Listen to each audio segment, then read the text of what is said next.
नमस्कार सभी दोस्तों को। और कैसे हैं आप लोग। आज हम कुछ ऐसी बात करने जा रहे हैं जो काफ़ी दोस्तों ने बोला था कि आजकल जो रील बन रही हैं उसमें स्त्री रोग या बड़े बूढ़ों के जो रोग हैं उनके ऊपर ज़्यादा बात की जा रही है, या मैक्सिमम जो रील देखने को मिल रही हैं या यूट्यूब पे जो वीडियो चैनल्स आ रहे हैं तो मैक्सिमम लोग स्पोर्ट्स पर्सन को या स्किन की प्रॉब्लम्स को लेकर के बातें कर रहे हैं। जो मेल सेक्स प्रॉब्लम्स हैं उन पर कोई बात नहीं करता। और एक कारण है कि हमारे इंडिया में भी सेक्स एजुकेशन की काफ़ी कमी है। तो हम इसी सेक्स एजुकेशन को लेकर के ही बात करेंगे और हम स्टार्ट करेंगे बच्चों से ही। तो बच्चा जब बड़ा होता है, यानी जब वो प्यूबर्टी वाली एज पर आता है, टीनेज बच्चा जो होता है, प्यूबर्टी वाली एज समझने की ज़रूरत है कि जब बच्चा कदम रखता है उस एज में, जब उसके टेस्टोस्टेरोन जो हैं पूरे पीक हाई लेवल पर होते हैं। उसके लक्षण क्या होते हैं कि दाढ़ी आनी शुरू हो जाती है, जहाँ उसके प्राइवेट पार्ट्स हैं वहाँ पर उसके बाल आने शुरू हो जाते हैं, आवाज़ में भारीपन आ जाता है। तो ये समझिए कि बच्चा जो है प्यूबर्टी वाली एज पर आ गया है। तो इसमें जो मेन समस्या बच्चे हमारे पास लेकर के आते हैं वो समस्या लेकर आते हैं कि नाइट फॉल हो रहा है, तो इसका इलाज चाहिए। अब सबसे पहले ये चीज़ समझनी ज़रूरी है, बच्चे भी समझें और माँ बाप बड़े भी समझें कि नाइट फॉल एज सच कोई बीमारी नहीं होती है। हम क्यों नहीं गिनते इसको बीमारी में? क्योंकि आप उस एज में हैं जब आपका टेस्टोस्टेरोन लेवल जो है वो पीक पर है।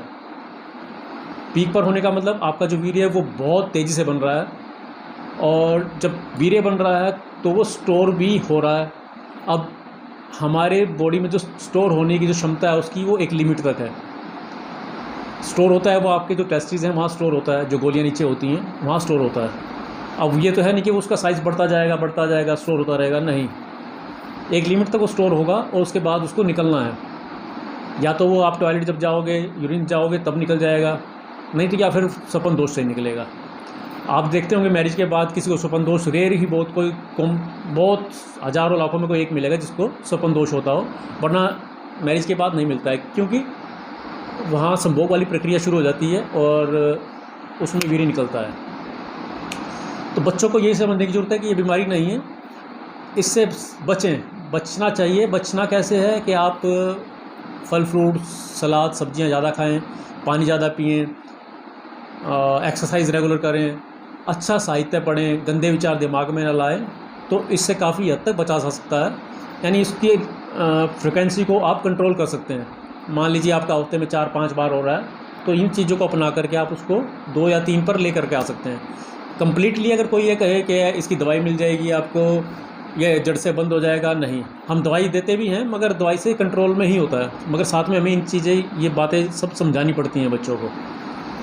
तो इसको ये मान के चलिए बीमारी नहीं है। अच्छा अपना रेगुलर अपनी एक्सरसाइज वगैरह करिए, अच्छा खाना खाइए। अब नेक्स्ट जो वीडियो हम बनाएंगे उसमें हम बात करेंगे, बच्चे जो हमारे पास आते हैं एक समस्या और लेकर आते हैं कि दाँत आ रही है। बच्चे क्या, इसमें कुछ जवान भी आते हैं, इवन मैरिड पर्सन भी आते हैं कि दाँत आती है। हम दाँत पे कल बात करेंगे कि दाँत होती क्या है, पेशेंट हमें क्या बताता है कि दाँत आ रही है, हम उसको कैसे समझाते हैं कि दाँत क्या चीज़ होती है, बीमारी नहीं है या है बीमारी। इसके लिए हम कल बात करेंगे। तो आज के लिए बस इतना ही, कल इस पर बात करेंगे। नमस्कार।